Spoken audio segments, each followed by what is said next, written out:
This is a specific message to Attorney General Miyares. Stay in your lane. Really? The woke Commonwealth attorney from Loudoun County, Virginia, lashing out at our next guest. A judge finding that she, you just heard from her, misled the public in an effort to sell a plea deal, resulting in her prosecuting privileges getting revoked. Virginia Attorney General Jason Miyares joins us now. When did you realize that she might not have been candid about everything in this criminal's past? Well, we heard from the press reports what had happened. This judge took the extraordinary step of entering an order saying, you have misled this court, you're overselling a plea deal, you've misrepresented parts of this individual's past. And so she may be telling me to stay in the lane, but when far-left prosecutors veer to the lane where they don't listen to victims, they care more about criminals, and our communities are getting less safe, the lane I care about are safe kids, safe communities, and actually listening to what the victims are. And in this case, she misrepresented several key points in this matter that had this judge make this extraordinary step saying, we've lost confidence in you, and we wanted to say, listen, if you lost confidence in this person's office to prosecute this case, we stand ready and willing and able to. Since when has a prosecutor become so tame, and why is this happening over and over again? Well, I mean, you've seen this all over. You saw in California, voters revolted on this criminal first, victim last mindset when they recalled their DA. They may recall the LA DA.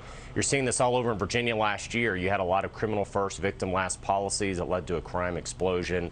And so voters are tired of it. You've seen a lot of far-left special interest groups fund these DAs. They get them in place, and they've realized, listen, we don't have to change laws. We just have to have DAs and prosecutors in place that won't enforce the law. And in this case, this was an individual where she certified to the court that she consulted the victims of these burglaries on this plea deal, and the local Fox affiliate talked to one of the victims and said, we never heard from her office, we didn't talk to her, and we don't approve of the plea deal. I can't imagine, as a former prosecutor myself, ever entering to a plea deal like that and not talking to the victims. And so you're seeing this time and time again. Victims are being forgotten. So this guy in particular, Kevin Enrique Valley, was charged with 3 misdemeanors for destruction of property and false identification.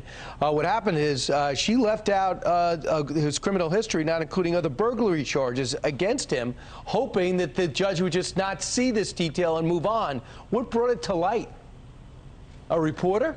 Well, he became aware of the details. He had 3 prior felony convictions. She represented to the court that some of these burglaries, some of these misdemeanors happened over the span of just a couple of hours. The reality is, apparently there's some allegations, at least in the press, that 12 burglaries over 10 days in 3 different counties potentially. And so all of that was not told to the court. I could tell you, when you're an officer of the court, the one standard you're expected to hold to is always tell the truth when a judge asks you. When you don't, you lose your credibility, and that's why you asked her to be removed from the case. So when she said stay in your lane, your response is?